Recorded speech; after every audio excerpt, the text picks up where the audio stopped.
Daniel Ayerzon with American Jobs Factory, and we got Jay Friday on here, and we're going to just have a little podcast today, right, Jay? What do you go by? Should I be? Jay, Jess, or Friday. All of them were. Well, yeah. There was a. It reminds me of like an old '20s actress, or the Thinking of that girl Friday, yeah, Girl Friday. like Cary Grant, Right. you know. Yeah, Yeah, that's what comes to mind. Huh. It's a cool name, actually. most people think Joe Friday or Friday. Um, So So yeah, I thought we'd just talk about, boring stuff to us because we know all about ourselves. But but not everybody if if we show this to other people, especially not everybody knows, you know, where our or origination stories and what got us to starting our own thing. American Jobs Factory for me and the Connection Engine for you. And I'm gonna be hitting this microphone the whole time because I'm feeling it come out of my ear like every second, but I push it in real hard and hopefully it'll stay. Yeah, so I'm sure I'm good. Everybody who will see this be completely cool. So, I'm not you go first. oh, you're gonna make me go first. So, let's see where to start. When I was 2 years old, no, I don't want to go back that far. So I mean, I've always been, I know, community conscious, I guess, because like my dad was in a union, the work, the shipbuilding union. He was a shipbuilder in Seattle. And so I remember from very early he hated Reagan, and he would always say he was a born again Democrat.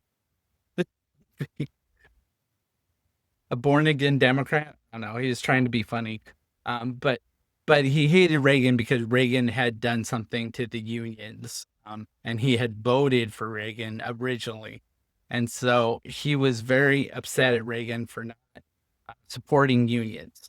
It was his thing. So Reagan was the trickle down, and like I know Reagan and Thatcher were basically a one-two punch for the UK and the US as far as like right-wing politics.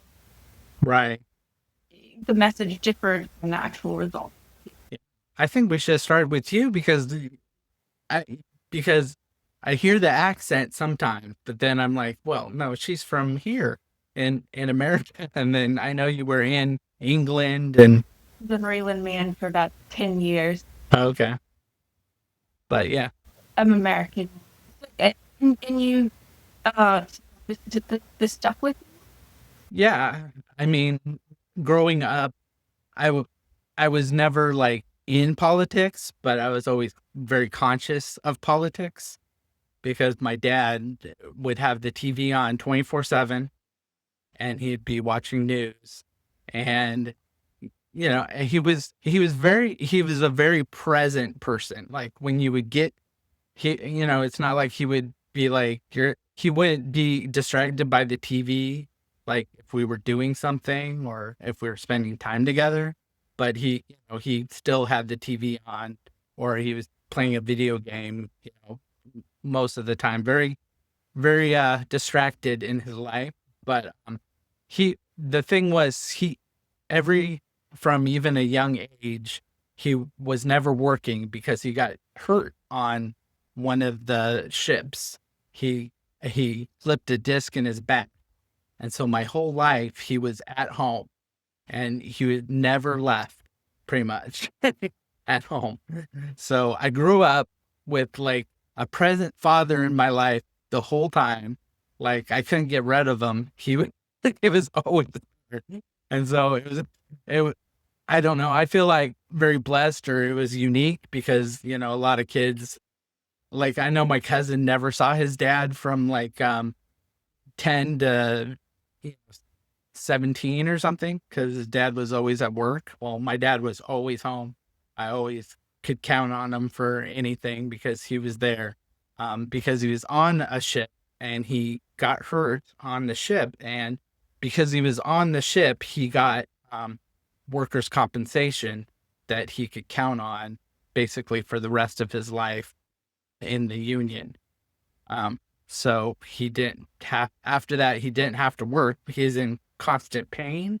Part of that. So, I mean, that's probably not the the reality a lot of people would want, but if it's a unique childhood, having my father there the whole, every time, both parents, but, my father, you know, in every aspect of my life, I couldn't get away from him, but he was a great guy too. So, that there's that aspect, but he was very vocal about politics. But at the same time, I honestly felt like the downside to that, I felt like a paraplegic probably did more than he did, in life, because he just sat in front of a TV and voiced his opinion and played video games, and he didn't really do anything I would say was productive. But he tried to help people out as much as he could, and for a while we lived on 18 acres of wilderness. When he was younger, he would maintain the property, and get the snow plow out and cut trees, and that kind of thing. He raised his family, so that's one thing. But at a certain point, he Really underappreciated. yeah. I think there's the whole invisible care economy, all the unpaid labor that people do to help support one another that go completely unseen and unpaid. So there's more value than just spreading ideas, making money. But I felt like he could have like wrote a book or done something during his 40 years of not doing any. You think it like occurred to him he could do that to have more impact? Probably not. I mean, even I tell my mom, like, they sold a house back in the 80s. I was like, if you would have just bought Apple, you guys would have been set for life. And she's like, we didn't even know how to buy stuff. We didn't even know, that was like something rich people did. We didn't. Some friends who sold off Bitcoin early. Yeah. Even when I saw Bitcoin, like the first time I saw Bitcoin, people were trying to get it out of like a vending machine. And I was like, I thought it was kind of cool, but I didn't want to go through all that trouble to, buy a Bitcoin. There was like a whole process and I didn't quite understand it, but I was like, oh yeah, that's interesting. So, but you don't know what you know until you know it. So that kind of thing. Sure. So what led you to what you're doing now? So I basically ran a nonprofit for about 2 or 3 years. It was a community center in Tucson, Arizona.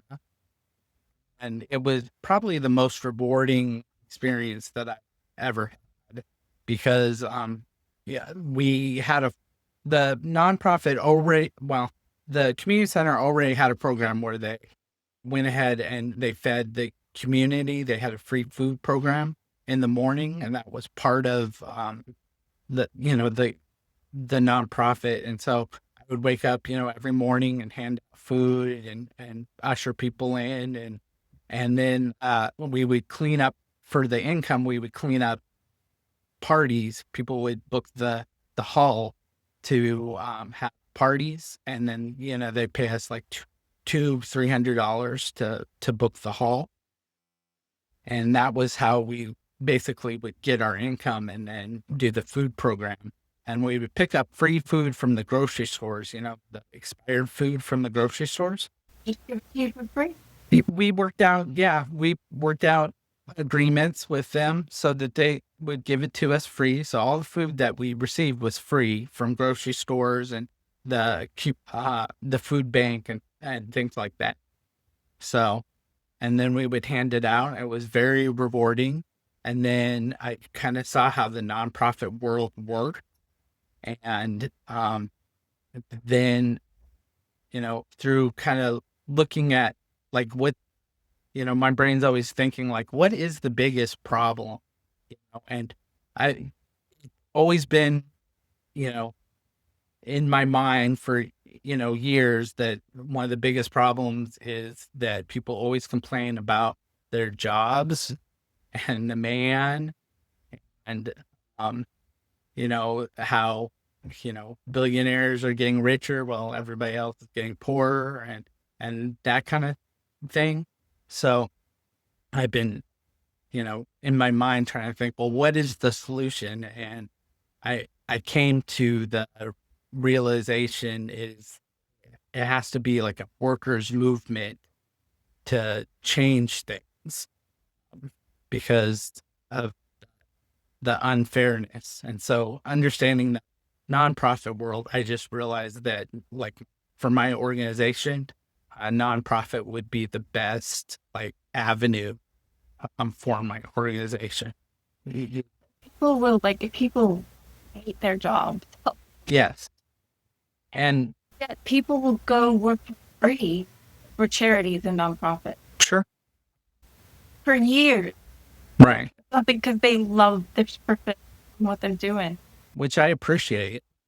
And that's the thing with the nonprofit. It was always, we always had to have volunteers who were like retired or, didn't, had the time on their plate. Nobody who had a job could volunteer because they had to work, obviously, or couldn't afford it. So we never had enough volunteers for that reason. It was very hard to get somebody to volunteer, the extra time and the finances. A lot of retired people don't have to worry about finances, so it's easier for them to volunteer, obviously. But I'm like, how do we get more volunteers?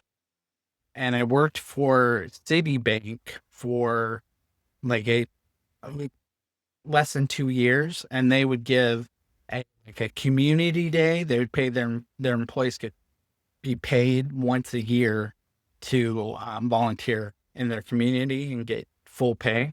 And I was like, well, that would be great if we set up jobs where people were able to do that, once a week instead of once a year. And so I was like, well, I kind of came up with American Jobs Factory to kind of solve those problems. I was like, hey, we could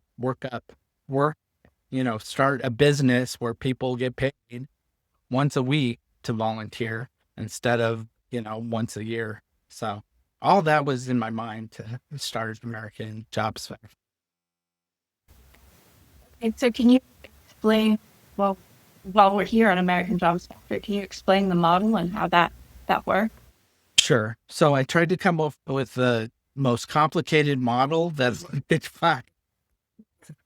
No, but it can get kind of complicated just because, I was trying to take best practices, that in history type of thing to build, a model that I think that would work the best and, work out, what doesn't work, what does work.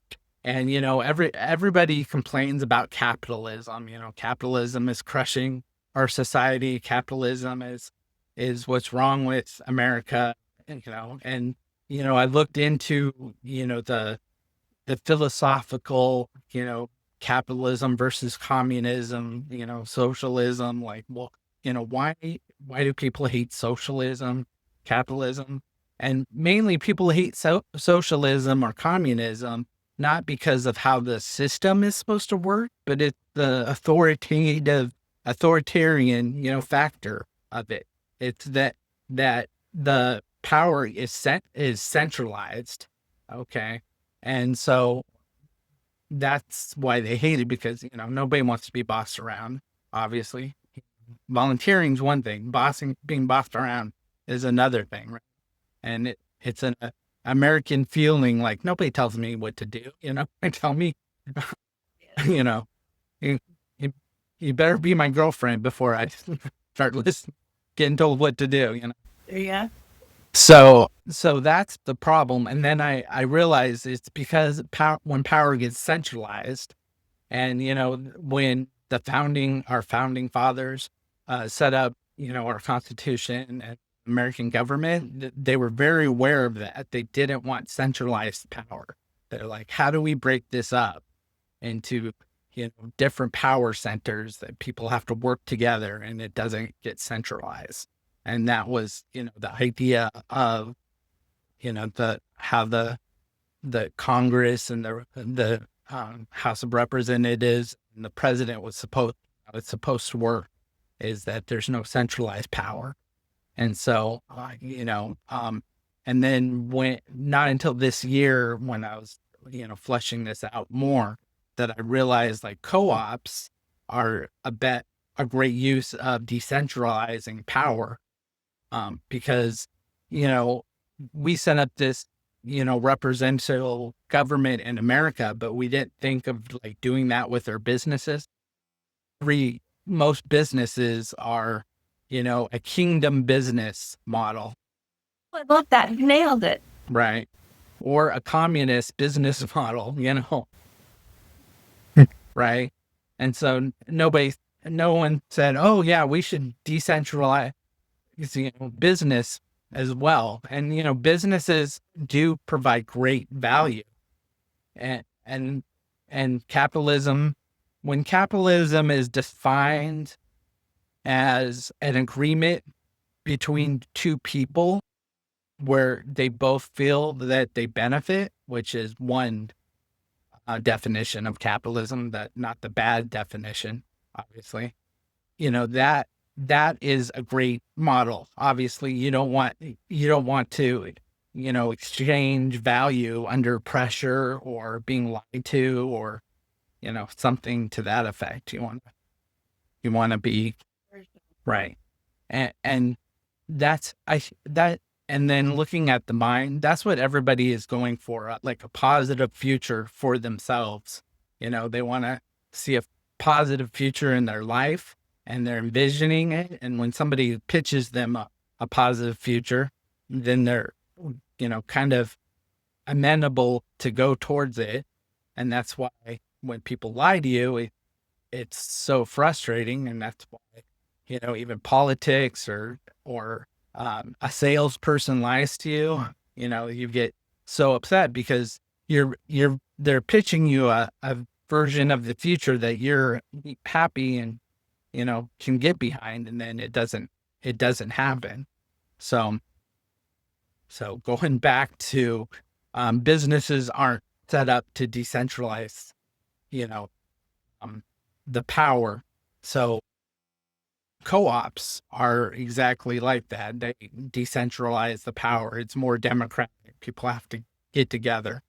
But using a capitalistic structure, their winner take all mentality tends to win, because they don't like we kind of get frustrated that our government's not working because too many people have to agree. And that's what the president is supposed to be a focal point of, is with a leader that can make some decisions without everybody having to agree. But if they get out of line, there's supposed to be a mechanism to get them back into line. And we just have not used that mechanism since the history of our country, which is impeachment.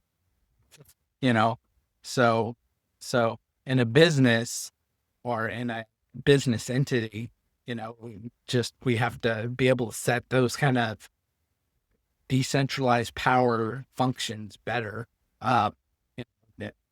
A lot of people leave businesses because they, even presidents get ousted or whatever, But anyway, the point is co-ops, decentralization. It's a great model for decentralization. I just was looking at how to have like a leader of a company with a co-op, instead of having it completely, the democratic, where everybody has to agree to move to make decisions.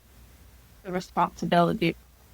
They just want to come to work for a good company, do their job, and go home. Right. Is this where social enterprise, which I look like in your King's model, that essentially that businesses are hierarchies with a king or a dictator at the top. The social enterprise be sort of like a benevolent. Oh, it's that. Well, obviously in a democratic society, people have a voice. People can win other people to their side if they're right. They're not lying. People, you can get behind them. They can see their actions. They can, vote for leadership. They can, have some kind of resource to make changes that are positive, or negative, but mostly, I feel like it mostly goes positive because people, wake up to being lied to, or wake up to, things not going the right way. That's the thing. The democratic idea is the best. We have, leader representative. We don't, like, obviously not every citizen of the United States has to make a governmental decision. Again, the power is decentralized a lot. We have local government, or city government, state government, all, federal government. It's decentralized that way.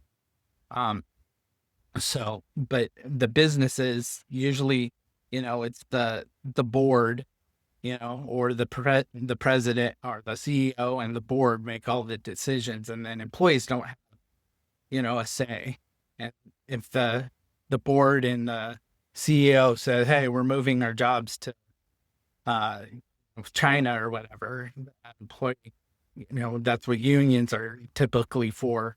But the problem with unions is they don't have any power. They don't say, "Okay, well," part of right, like a board of directors or elected leadership circle. Yeah. right. They can't say, "Well, us as employees, we're going to vote you out if you don't, bring those jobs back." They don't have that kind of thing. They can get upset, and there's great legal things that they can do, protections, and unions have gone a long way. But I was like, well, unions, instead of being outside the company, they were inside the company, and they're part of the company. So, a president, CEO, dictator couldn't just do whatever they wanted. They had to be accountable. So that's part of the American jobs factory system, is to have all of those kind of details in the government structure of a business. So you have you still have a CEO and a COO and all those type of things. It works kind of like a franchise, but it's like an elected management team that is over employees specifically. And then you have the littler companies that are in control of everything but employees, like the direction of the company, how to make profit. It's decentralized that way. But then when it comes to like decisions about employees, they don't have that power. They have to refer to American Jobs Factory kind of like as a For that, kind of like a union. for everybody in the system too, works on kind of like a third party advocate. Right. Yes. So it's like decentralized that way. So American Jobs Factory makes all the decisions for employees, and they have, as a nonprofit, they have a board that has to be elected to make those decisions. And, there's a mechanism to get people out if they're not doing the right thing, because it's democracy there. And then, but the companies are pretty much left alone to make any business decisions or run their companies however they want. But then they can't make decisions for the employees. And then also the employees don't don't work for them, but kind of they do, but they were placed at the companies. So it's like that separation too. Is that and is that well, let me ask you this. Um, what is the incentive for companies, the people that are in positions of power that make these decisions, make the decision to bring on American jobs? Where's the incentive and benefit? Well, so first of all, there's a lot of companies that would not be the right partners, obviously. You know, so I'm, a tech company like OpenAI is not going to be like, oh yeah, I want to mention Jobs Factory to and mess up our stuff, Really, But there's like um five there's going to be like 3 million to 5 million people, business owners retiring in the next 5 to 10 years, where they want an exit from their business. They don't want to do it anymore. They have a lot of things set up, but they don't have everything set up. They're about 20 or 10 or 20 years behind on their business systems, things like that. So there's a great opportunity to come in with my whole structure and be like, okay, we're gonna buy you out, we're gonna give you some employee financing, some American Jobs Factory financing, have like a structured way to buy your company, and then you walk away with the equity you are owed, and then the process is to turn that equity back into a profit sharing, with the employees, even the employees that work there. So really, that's brilliant. Because the pattern I'm seeing now is that either people are retiring and just closing the business, it disappears, and then the big chain, big box come in to fill that market gap in an area, or bought out by like private equity and just comes absorb everything else owned by huge. exactly. So right now, I'm caught in startups, though. I'm working with a lot of startups, and to get to like a certain point where they could transition to American Jobs Factory. So I've been working on this for 5 years, but I only went full time on this year. I, I'm definitely at the beginning still. And so I'm trying to position myself as the anti-corporation organization for sure.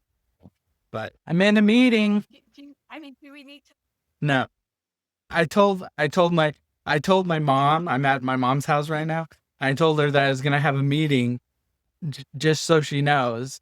And she's like, "Oh yeah, no problem." And then 20 minutes later, she's knocking on my door. I'm like, "Yeah, it figures. It's all right. It's all right." It's funny. We could have. So my mom. So since she knocked on the door, I might as well talk about my mom for a second. She last year decided that she was going to start a bubble entertainment business. And so she went to a park with her grandchildren, and this guy in Denton, Texas, where we're at, had a foam bubble van where he flies foam bubble, like soap bubbles, from his van, and kids play in it. And she worked 25 years at American Airlines, and she decided to retire that week. And she's starting a foam bubble business. So she got all her equipment together. She bought a van.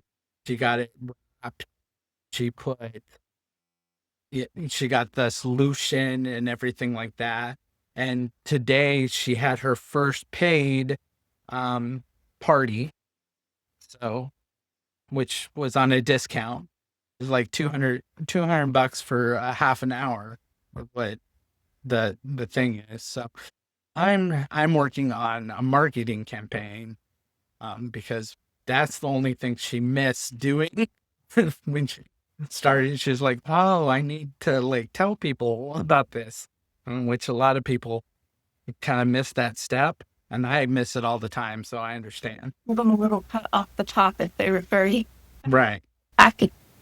Right. But setting up the Google business maps and, email campaign and, videos on social media and all that kind of stuff.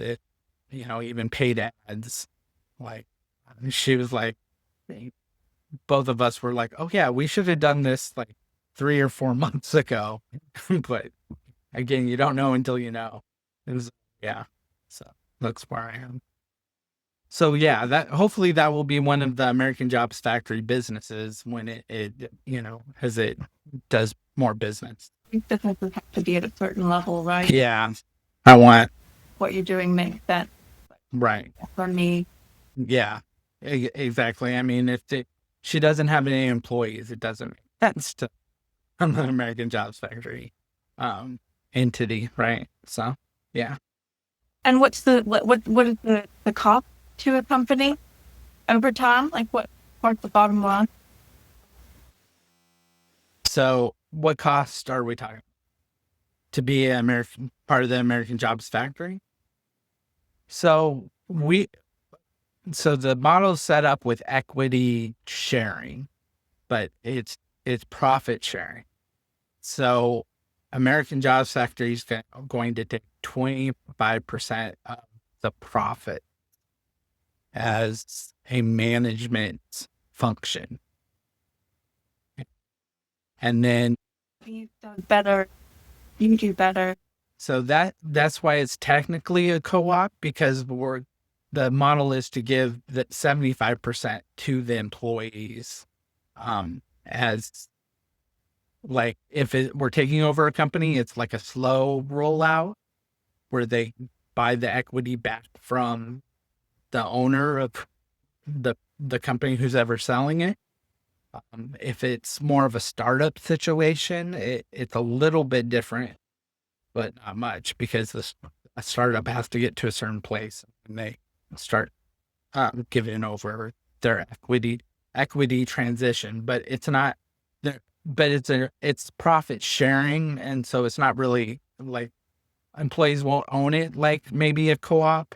Actually, I'm not quite sure, but it's designed like as long as they're working there, they get 75% of the profits. I mean, collectively, it's in a pool, but it's not like they get 75% equity where they could like sell it, Just controlling. So if they quit, they don't get the 75%, but we also would, put in the whole 401k, or I don't like 401ks, but 401k like, retirement, funds and things like that for them, as employees. So it'd feel like a traditional business in many ways. People can just do their job and go home and feel proud about it. And The same responsibilities of ownership. Someone in right. with a small co-op, right? Right. But they know that their voice is heard, and if they're a business is doing anything shady, they have an outlet to bring attention to it and get advocacy for it and that kind of thing. That feels like an ideal hybrid, because I have so many people on my part. If I mention co-op, there's almost always someone who says, yeah, not everybody wants the responsibility of owning a co-op. Right. Obviously, being a complex system, there are a lot of creative solutions to that. Yeah. Well, too, one of the times I was first looking into this, I was watching a video and they were talking about not so much a co-op, but like a business that's run as a communist communion or whatever. It's like a whatever it is, and where no one profits all the profits go to the community type of thing. Yeah. People think of communes too. They think of like communes that Right. were Right. like that. And there's lots of businesses that have been around for, years, where they are a commune, and like no, they're like either religious based or whatever. Yeah, like I think that there's a lot of Mormon institutions that are run this.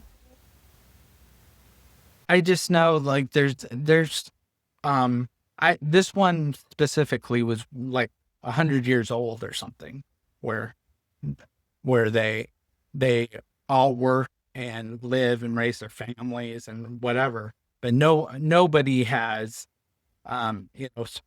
owns anything.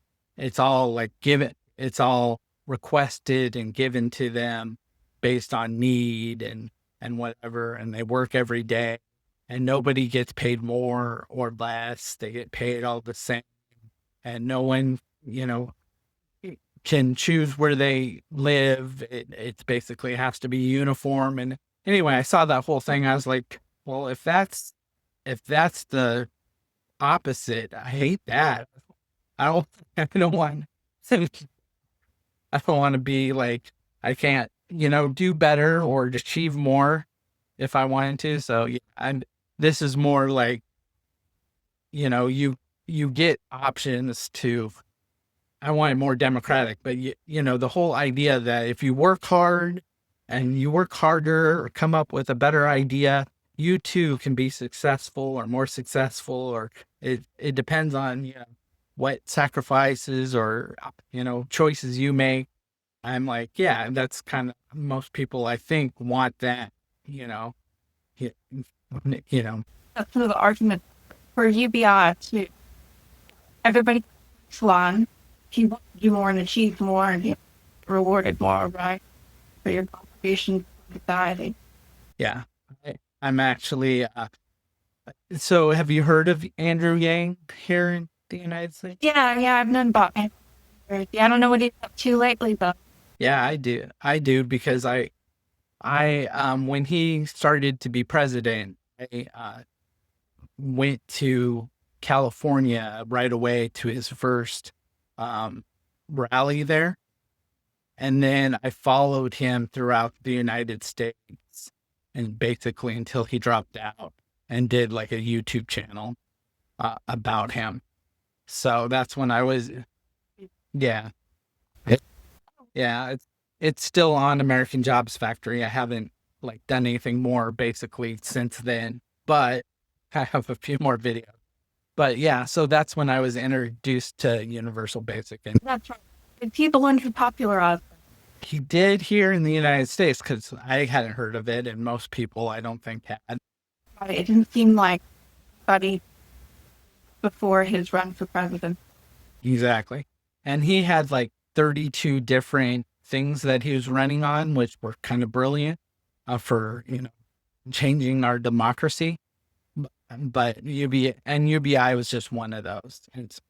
But I was introduced to that. And so I've been looking at that, and it being a base makes a lot of sense because, yeah, you can achieve more, but you have, a floor to step off of the whole idea. So, yeah. Not doing things because you have no other choice or you've done. Right. But the doom scenario of UBI, which tech oligarchs have let me know since then, I guess, from different things, is they want to track you using UBI so that if you don't, meet their requirements, or if you break the law or whatever, then your UBI gets pulled. So like social engineering. So I'm not for that kind of UBI. Obviously, it should be universal and no requirement. You just get it. So, that would be the ultimate, to be in an economy where there is no coercion. Everybody's we're all giving freely. yeah. To it. And I think we could get there in the next 20 years. I think we could because, with AI and everything like that, our economy is going to change quite a bit. I'm shooting for 5 to 10. 5 to 10. Ooh, Right. Right. So that's how I thought about creating American Jobs Factory, and then this year I've been just trying to work on my marketing and all of that type of thing, communication, things like that. But enough about me. Tell me how Connection Engine came together for you. yeah. Engine is iteration. The company basically went swimless to create 3 years ago. And it ran out of one runway, and I had all my credit maximized, no longer had a place. And so I jumped off the deep end, I will say, because I saw a way to democratize manual. I saw like how simple community wealth and well-being economic. I didn't have those words for it. Right. People having ownership would balance wealth inequality, would balance power inequality, and negating of us creating businesses like this primarily, which all of us have the power to participate in, would have cascading effects, would solve all the world. And before I started trying to build my own company to do this, I looked around. I spent like a month just searching for other people doing it. And I thought, it is radically simple, really. Just turn from expensive-based businesses and other systems and all to cooperative-based. It's not big. Yeah, it's been done before. Actually, that's just never scaled. Now we have the technology, scale it where ordinary people can take part in it. Information is no longer data. So I scoured the I just found anything. I found the closest thing I found, like the site back and the Defense Project resource-based economy fund. Mhm. But those people were just talking about it. I couldn't find anybody in those communities actually feel. So I'm gonna have to have you go back a little bit because I understand the Connection Engine probably wrong a little bit. So I understand it as basically a funnel to find every co-op or community building organization, basically around the world, but in the United States, UK, I guess, and connect us and help us, get together to make more co-ops type of thing, community businesses happen. Is that You beat me to the touchline of my own story. okay? Essentially, after I looked to find anything, I started building it. Over the course of these 3 years, I found that it's going on absolutely everywhere. Oh, okay. There wasn't PR. So the Connection Engine is there to make all these hundreds of movements already doing this visible, them visibility. Need to make this a cultural phenomenon, and so that people demand it. It makes people wake up like I did. And over these 3 years, I've encountered many people who've gone through the same process. We do it this way would make so much more sense. But when they go to find it, reason they can't find it because one of the best examples is our so well-being economy. we call it. Which, thank you, because I've been using that like on all my posts since then. Quickly, and I'll that in a minute. The thing, adjective in front of economy drives the way, particularly envision economy. That's why we have 300 different movements siloed off. All these people trying to achieve the same thing, but they can't find one another, and people can't find that. It's interesting because when I would think I would be introduced to a business or a business model if it got on TV, one, if two, it was, I saw it, a job application for, or put in a job application for it. And, or three, a friend told me, you can get a job here. That would be, the main ways that I would be aware of any type of company out there. People aren't even thinking about business being the number one engineer of power, the current state of power. Right. So they think, Yeah. business is cool. So you're thinking about these are the levers that turn the world, and so you're not thinking about. Well, I'm sorry. Go ahead. No, that's all. No, I was just saying, if you look at history, definitely it's always been between the working class and the, managerial class, the clashes. People want more freedoms, and where do you spend most of your time? At work. So, that's been the issue for centuries. And so if we could bridge that together, and, that was my thing, if we could bridge that together, then, all of society would be better, obviously. Really is. If you look and you get in business circles, right? People are very rarely divided on ideology. They cooperate across the ideology. Right? You see that even like free market communities coming together, people of vastly diverse socioeconomic coming together, market, commerce, cooperation, building together. So it's something meaningful together. It really is a win-win-win. Yeah. And no matter, I think people idolize businesses that become big too, no matter how corrupt or what, well, once the corruption is apparent, people are not okay with it. But a lot of times they'll be like, however they got there. I mean, they're still, singing IBM's praises, even though, that he's the CEO there started this whole economy with, laying off workers because it, helps the bottom line. But there's so much cope, like, oh, well, the businesses need to do that.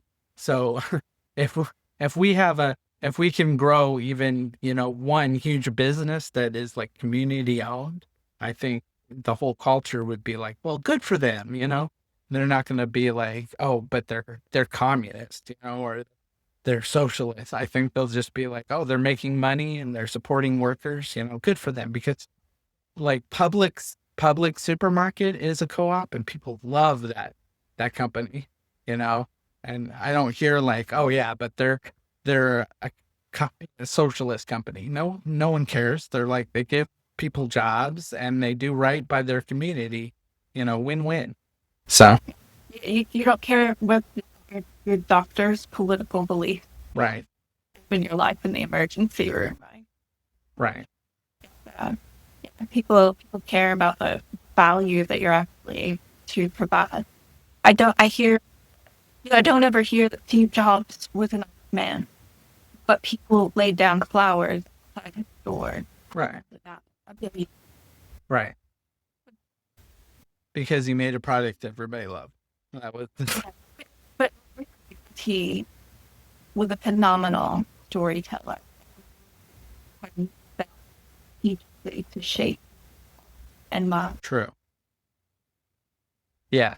I'm always trying to communicate better, tell better stories. Yeah. So the only place that I feel that my organization really gets good movement is on LinkedIn, when I post on LinkedIn. And TikTok, when I get the nerve to actually put a video on there, it does pretty well. But Instagram, no. Facebook, no. X? No. Would concentrate Yeah. Yeah. on that. It's on the SME side that would be LinkedIn. TikTok, what's your audience like? Because this is maybe it's the American bent. There's a lot of pro America I see on TikTok. Well, I found you on TikTok. Like, So the great thing about TikTok is the algorithm really is because it shows me people that I would connect with. And I don't find them so easily on other platforms. And so I'll be scrolling and I'll be like, oh yeah, that's, really aligns with what I'm trying to do or whatever. So, and I felt like TikTok gave me you because we align. So it's kind of like a magic thing. It's like, ooh, magical. Here's this person. It's like, ooh. So it's pretty cool that way. very cool. I find that TikTok and I haven't really done Substack. I think I can't figure out Substack. It's confusing to me because there's articles and then little articles and then it won't let me post something because I'm not in the right category and it confuses me for some reason. And so I haven't done Substack, but I think like I would like my posts would do pretty good if I could figure out Substack for sure. I feel like it'd be worth giving. Like, let me know later after the if you want help with that because Okay. reliably 200 subscribers, but Okay. Well, that's pretty cool. people are definitely responding to the kind of things we're talking about there. Majorly, in fact, I don't know if you know El Griffin. El Griffin is the major leader in the cooperative economics movement. Okay. DK subscribers on Substack and has outsourced like 25 or 50K for a book on cooperative economics as well. Oh, wow. So there's her audience shows there's definitely demand for these ideas, and she's the lead and highlight voices of faith who are doing this work. So that would be good one to start connecting with there if you decide to join us. Okay. So was it that original, I guess, information spark that got you on this path then? Is that did you learn about cooperatives for the first time at that point? I have been a lifelong serial failed entrepreneur. Okay. Yeah. I have never been able to work a regular job, Yeah. Wanted to talk about that. been able to live independently, not for very long at a time. And so I had turned to entrepreneurship because I intuitively knew that's how you're free, you're able to survive, Right. do a job that works around your child needs. And I think all people who are disabled or neurodifferent in some capacity kind of intuitively understand this. It doesn't work for them. So when you try to fit a square peg in a round, Right. eventually a wheel that's turning, eventually it starts breaking. And so, but I had tried and tried to start a business on my own. Yeah. It for one reason or another had never worked. I could never get sleep. No, I'm in the same boat. So maybe I'm autistic too. I don't know.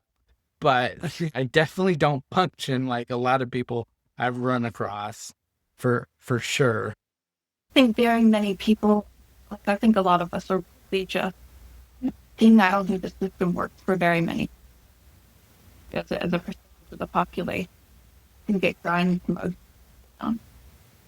autistic or disability or not. It's the more disabled you are, or the more the system grinds you as a reflection of who you are as a person and your needs, the more of a canary in the coal mine become. The more you can see all the problems. Right. And yeah, so I always learn about entrepreneurship, no idea about the world, about sociocracy, about team organization, about teams, about cooperative, and all the historical cooperative movement and, and social enterprise. No idea. I had to discover this the past 3 years. If you search for it, it's under a different name. We have places to learn about all the individual components that make up as a whole, which I've finally started my Substack, all my content, and we've started a wiki to introduce people so that coming into the, we're grabbing their attention. And I'm getting like 40 to 130K hits per post. People constantly asking, oh, where do I start? Where can I learn more? What can I do? So I had to start building a wiki. And if you go on there on the front page right now, we've got FAQ, link to the FAQ, and some common things people ask, as well as the link to this new documentary that's come out on YouTube. I don't know if you've heard of it. It's called A New Economy, The Quiet Revolution You're Not Hearing About. No, I don't think I've heard about it. No, but out on YouTube, I'll send you the link. It's incredible and just a mark of how this is all about to go pretty mainstream. It talks about a few, John Fullerton's in it. And, oh, sorry, spoiler alert for anybody who hasn't seen it. The regenerative economist, John Fullerton. It just gives just a few examples. So like, wowed by the documentary. And then I was like, the amount of stuff we know about now, we could see of these documentaries still not cover everything that's going on. Okay. Yeah, it's funny because when I started American Jobs Factory, I mean, I think I've heard of cooperatives or whatever, but I didn't realize that's was my idea of what I wanted to build. Like I didn't understand like the equity part of it. So it wasn't really until I started talking to AI this year and trying to figure out like work out some of the kinks. I was like, oh yeah, it definitely equity is a part of this. And then I was like, what other businesses do what I'm trying to, do what I'm thinking of? And then it was like, oh, co-ops have kind of a part of this. It's not exactly a co-op, but any co-op that gives employee equity more than 35% is basically a co-op, according to my research. So yeah, so I was like, okay, well, I'm looking to give 75%. So I guess I qualify as a co-op.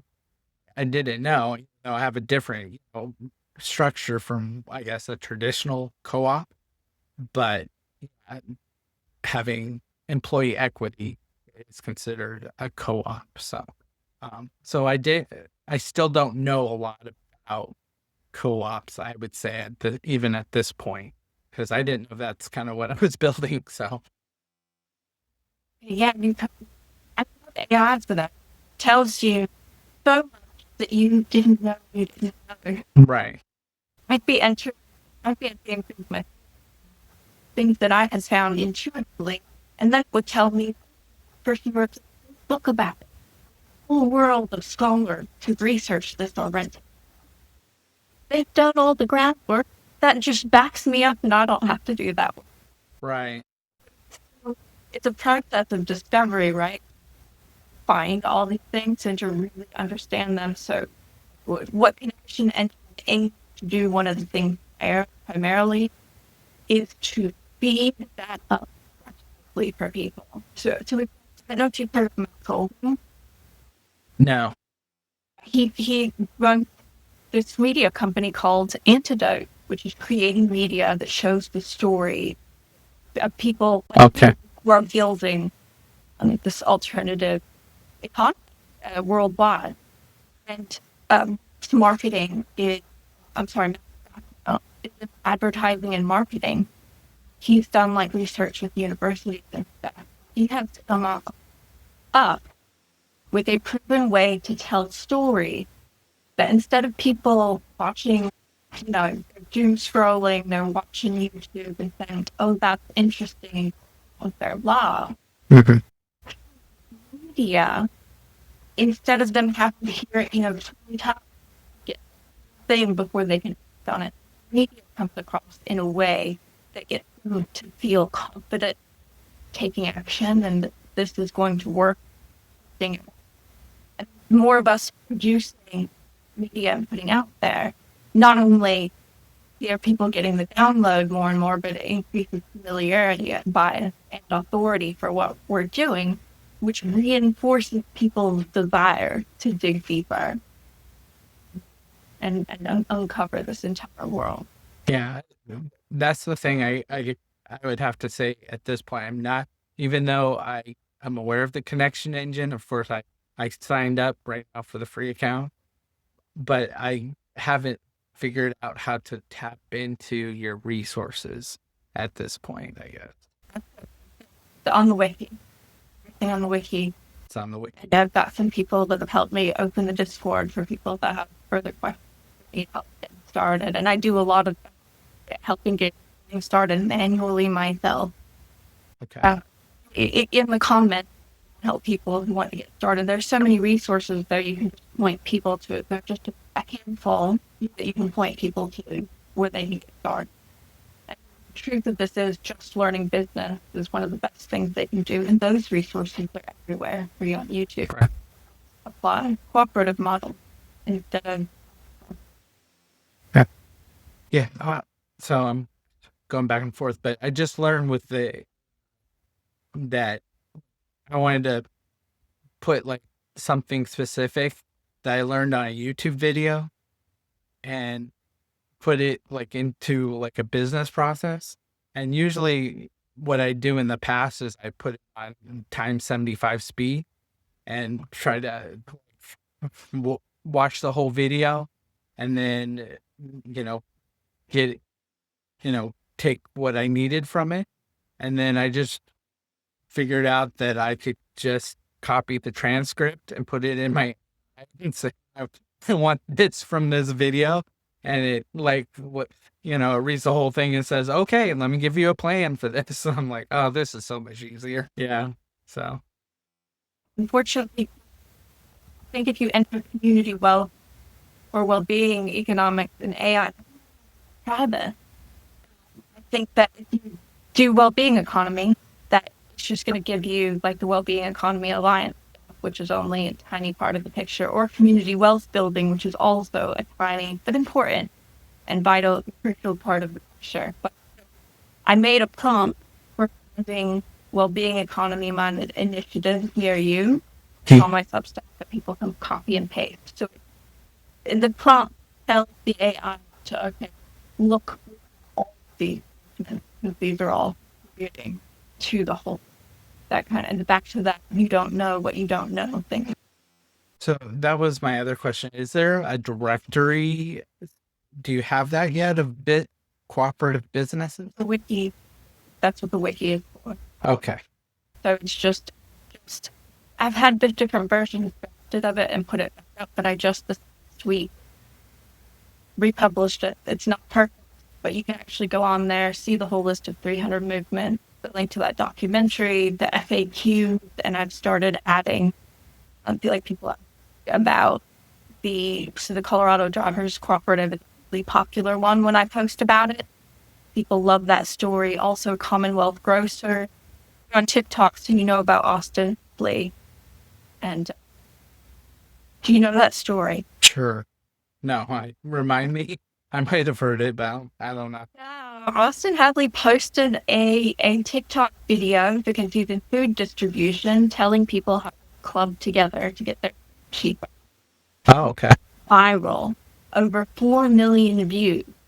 Okay. Well, here's a testament to visibility. This guy that was a Forbes 30 under 30 guy saw the video, said, hey, we can build an for this, so we can make this a whole movement all over. And so that was just a few months ago, they've already got the app built. Okay. Now they're working on the guerrilla marketing. They're going in the street and setting a pop-up and they're working on other marketing things and trying to help coordinate that as much as I can with all my spare time to take that major, but an incredibly small amount of funding need to make it real, especially in the startup world, infinitesimally small. Right. We have crowdsourced funding for people, for individuals on TikTok not to lose their home. And so with that small amount, they already have a viable business plan, scale across America in very short, and make people more affordable, more accessible to people, and people will actually love their food distribution. Okay. It's just incredible what we're able to do now with just a small number of people when we make it visible. Definitely. I definitely want that app as well. We'll send you a link. Yeah. When I ran the community center in Arizona, there was this company that would come in, you pay $10, get as many vegetables as you wanted, and they would get reclaimed vegetables from like Mexico, that were the wrong sizes for grocery stores. And I can't remember the name of them, but when I came to Texas, I was like, they don't have anything like that here, but it was a cool idea, and people would, tons of people would show up. They'd go to certain locations throughout the month. Tons of people would show up and get their vegetables. So it was a really neat program. So yeah, we could get our vegetables much cheaper, especially if we built some system and had community behind it for sure. And we might need that if our economy crashes. I'm sure I'm still not convinced that it's not going to happen. Yeah. Hopefully we'll rally. Yeah. Important. Creative. Right. So I do feel like that there is a shift happening for sure. I feel like we're part of that shift where we are building a new economy where we all can have a future we can be proud of, and stop all this nonsense with polluting the earth and, taking advantage of workers and, all the nonsense that we have been doing in the past. We're moving towards a well-being economy. I do feel that shift is definitely coming. And I think we're definitely on the precipice of that for sure. It works way better than GDP. People hear it framed that way. They intuitively, they get it. Yeah, why are we basing this on the emotionless metric of money? Isn't what we all want? Yeah. And that was one of the things Andrew Yang was running on when he was running, is to not measure our economy by GDP, but to have Oh, a wealth measurement of how we're doing health wise, are more people being fed, or more people, and better health, healthcare, all those things. So for Bhutan so far for decades. huh? It's worked for Bhutan so far for Oh, decades. Tan. Yeah. Is that the country where you have to pay like $2,000 to be able to even land?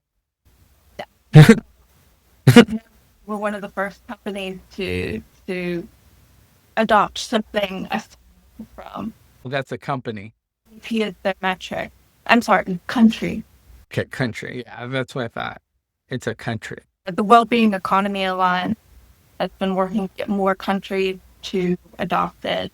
Scotland, Iceland, Finland, Australia, New Zealand, and there's apparently this is going on in Greek now, and I'm not sure. I'm not 100% sure if that's part of the Wellbeing Economy Alliance. Right. What most of this has happened. Right, because it's hard to know where you're going if you can't measure where you're at. And if we're measuring where we're at only by how much money we're making, that poor indication of our overall health for sure. If you take a second to think about it, well, Yeah, it's obvious, right? right. So, but and for both of us, yeah, if we had better companies to work at, we would all be better off for sure. Would change. So what do you need?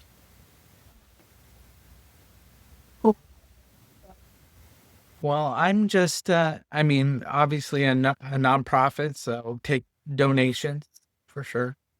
But I'm just, trying to get the message out, and that I'm ready to create this thing. And so I've been meeting with different business owners and talking to them about getting a letter of intent for them wanting to transition into like my business model when they're looking to exit their business. So I'm continuing to have those conversations. But I'm also working with a few small beginning type of companies that are like, yes, that would be great. And I'm basically helping them with different marketing things for them to get them possibly in the future where a transition could happen. So those is, yeah. So, but I'm working on a marketing campaign right now, and so I feel like more awareness, you know, more opportunities to make those conversations happen quicker, faster, and build it, faster and things like that. So right now I've only been doing posts, you know, basically those the different social medias. So I filled up with posts. I do, using I do 3 posts a day on all of those. So that's basically my marketing right now, but I'm working on a campaign that's more video, more paid ads, things like that. So that's kind of where I'm at right now. So, and then the system, how it works. I mean, I have on my channel, I have videos that talk about it, things like that. I have a white paper on my website, and then a little kind of explanation. Not too long, but I have a little bit of explanation, and you can like download the white paper to see like the full you know type of thing. But that, those are the things that where I'm at so far. So I just focused on keep going through the valley of death. So get to the other side for sure. Yeah. See when the breakthrough is gonna come. Going anyway. Faith and courage. But so the next time we meet, I think what I'd like to talk about is all of our experiences at companies that we've had where we realized this is not it. And so I know you picked entrepreneurship, obviously, but you have worked at regular jobs in your life, right? No, never. Oh, that's interesting. I well, maybe this is a story for another time, but yeah, I've not had what you could say a regular. Well, I can tell you all about them when we talk again. Love to learn what life is like. Yes, I can tell you all about them and experience, and another reason why it swayed me to build American Jobs Factory because I lived it And I've watched Office Space quite to Silicon Valley. all the toxic culture that tends to develop in a lot in various organizations. Right. Yeah, I would absolutely love to do a deep dive on what that's like for my. Well, that sounds fun. That sounds like a part 2 for sure in our evolution. I would love to do this more. I think this is a good medium to talk about this and promote it and get more people aware of the well-being economy. Get it out. We talk about it. Get it. I'm down. Okay, awesome. Well, it was good talking to you, and I'm going to say goodbye to everyone. Go to AmericanJobsFactory.org to learn about my organization, or yours is ConnectionEngine.io. .io. Friday.com is probably the best one. Okay. And her TikToks are fire, so you can go watch her on TikTok.